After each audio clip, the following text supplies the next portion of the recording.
बिस्मिल्लाहिर्रहमानिर्रहीम। अस्सलामुअलैकुम वीवर्स, आप देख रहे हैं सऊदी उर्दू न्यूज़ चैनल।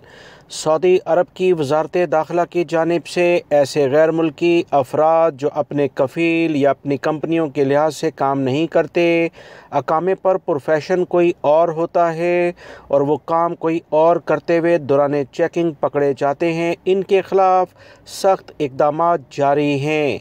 ताज़ा तरीन इतलात सऊदी अरब के सिक्योरिटी इदारों की जानिब से जो जारी की गई हैं, उसके मुताबिक सऊदी अरब में सिर्फ़ एक हफ़्ते के दौरान ही 16,301 गैर कानूनी गैर मुल्की अफराद गिरफ़्तार हो चुके हैं। इसमें ज़्यादातर वो अफराद शामिल हैं जिनके पास अकामा नहीं था, यानी सऊदी अरब में रिहाइश का जो डॉक्यूमेंट्स है वो अकामा कहलाता है, उसकी खुली खिलाफ वर्जी कर रहे थे।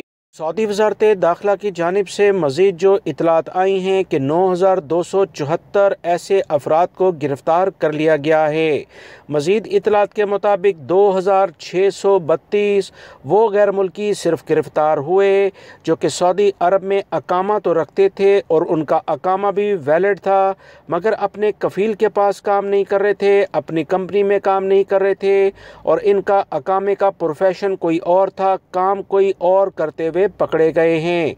सऊदी अरब के सिक्योरिटी इदारों की जानिब से कहा गया कि हर लेवल पर सऊदी अरब में वजारत लेबर के लिहाज से जो कवानीन हैं उस पर भी अमल कराया जाएगा। 532 वो गैर मुल्की अफराद गिरफ़्तार हुए जो सऊदी अरब में गैर कानूनी लेवल पर दाखिल होने की कोशिश कर रहे थे या कुछ जाने की भी कोशिश कर रहे थे। इन तमाम गैर मुल्की अफराद को वो गैर मुल्की अफराद या सऊदी शहरी जो ट्रांसपोर्ट, रिहाइश या मुलाजमत की सहूलियात फ़राहम करते हैं, इनके लिए तो कड़ी सज़ाएँ मुकर्रर कर दी गई हैं। 16 ऐसे अफराद भी गिरफ़्तार हुए हैं जो दूसरे गैर मुल्की अफराद को सहूलियात फ़राहम कर रहे थे। इन्हें 10 साल कैद और 15 लाख रियाल जुर्माने के बाद गैर मुल्की होने की सूरत में हमेशा के लिए सऊदी अरब से डिपोर्ट किया जाएगा, गाड़ी भी कब्ज़े में ले ली जाएगी। कवानीन का एहतराम करें, वीडियो लाइक करके शेयर भी कीजिएगा। मिलेंगे मज़ीद ताज़ा तरीन अपडेट के साथ। अस्सलामु अलैकुम।